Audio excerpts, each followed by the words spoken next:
You've been listed for what we call either a major hindfoot or midfoot surgical procedure. By the time of coming to this stage, you'll have tried conservative options and you're still having issues. So now we're biting the bullet and putting you through what is a big operation. The video is directed at a more general approach to operations which have a longer recovery, mainly because of a period of enforced what we call non-weight bearing. So it's going to cover a few different operations in the same video. The first thing we need to discuss, what is non-weight bearing. Now, non-weight bearing is something after some operations we do for up to 6 weeks. This is difficult. This is a period during which you are not allowed to put the foot down on when walking. Now, you can tap the foot, but it is there to stabilize you.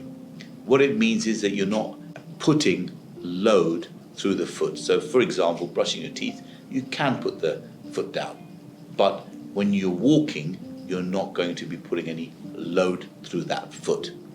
Now, it is difficult to non-weight bear, and if you are worried about your ability to do this, then obviously the physiotherapist will be seeing you on the ward before and after surgery to make sure you're safe and that you can tackle crutches and stairs.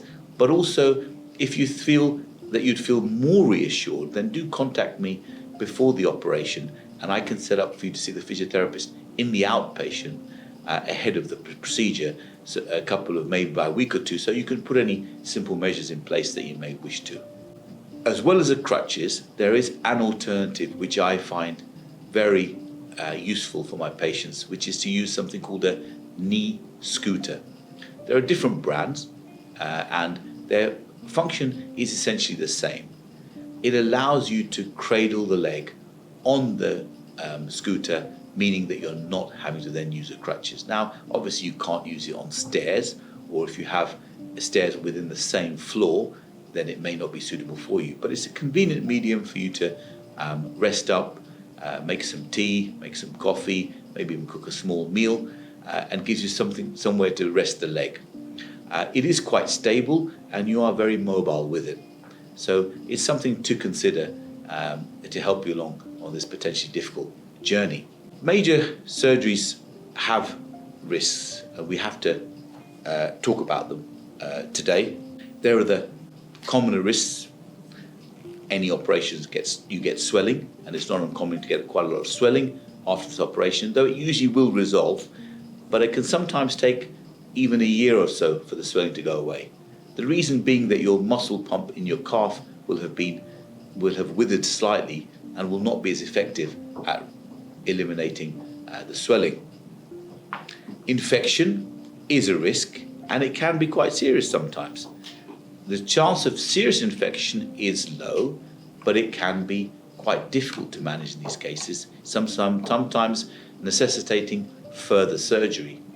In particular, Achilles tendon operations, if they get infected, often need the help of the plastic surgeon because there the skin flap is very small. There are many nerves that cross the ankle. Sometimes if they get inadvertently damaged, you can get numbness.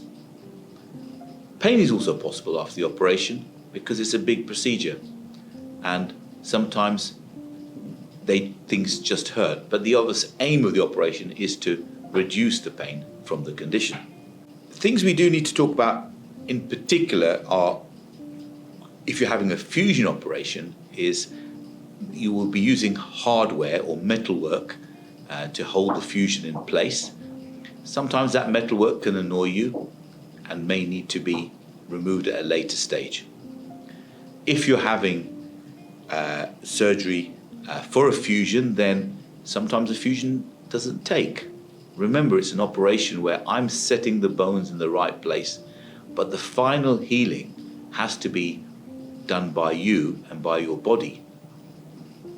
There are risk factors that can affect that. Some of them are things like smoking, which has a much higher risk of non-union, and some medical conditions like diabetes can predispose you to a higher rate of non-union.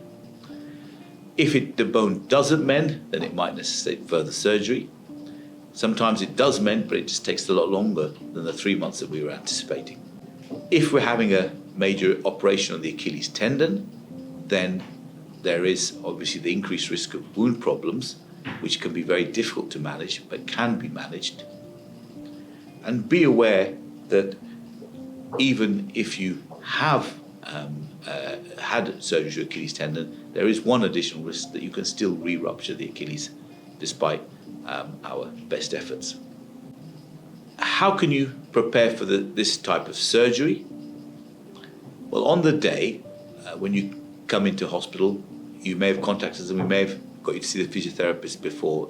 If you haven't, don't worry, because the physiotherapist will definitely see you on the ward and we'll only discharge you when we know you are safe mobilizing on stairs. You may be in as a day case, or you may be staying in for 1 to 2 nights. The anaesthetist will meet you and they'll talk to you about the anesthetic, but also probably about a nerve block, which numbs the foot. It feels very strange because you wake up with a leg that doesn't move, but it doesn't hurt, which is a good trade. Now that does wear off after about 24 to 36 hours. If it is a big operation, you might be in a cast or you might be in a boot just to rest the ankle properly. Either way, your weight bearing will be very limited, and the exact details of that will be given to you on the day of the procedure, and we will manage that accordingly.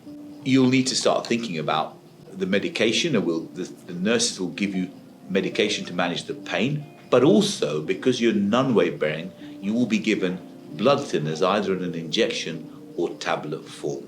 You'll need to take them for at least 6 weeks whilst you are non-weight bearing. Sometimes we tail it off in certain operations after that.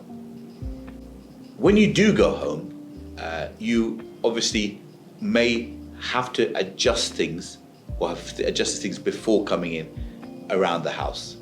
For example, try and spend the majority of your day on one floor so that you minimize stairs, because that's the time when you tend to struggle the most.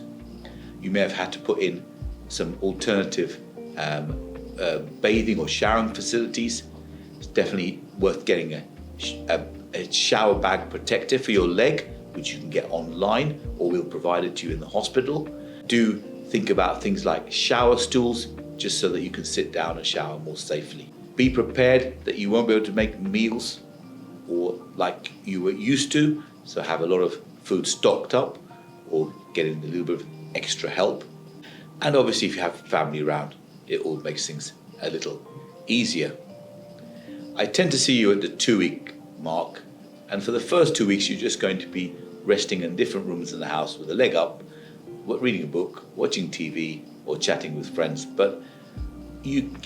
And in the same vein, it's okay to go out. People think it means you have to be at home. You don't have to be at home.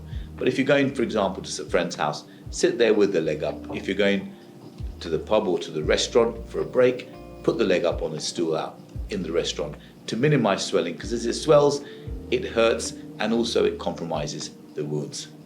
I'll check your wounds at 2 weeks. If everything's fine, I might put you in another cast or in a boot, possibly still limiting weight bearing. That obviously varies from operation to operation. And then I usually see you at 6 weeks.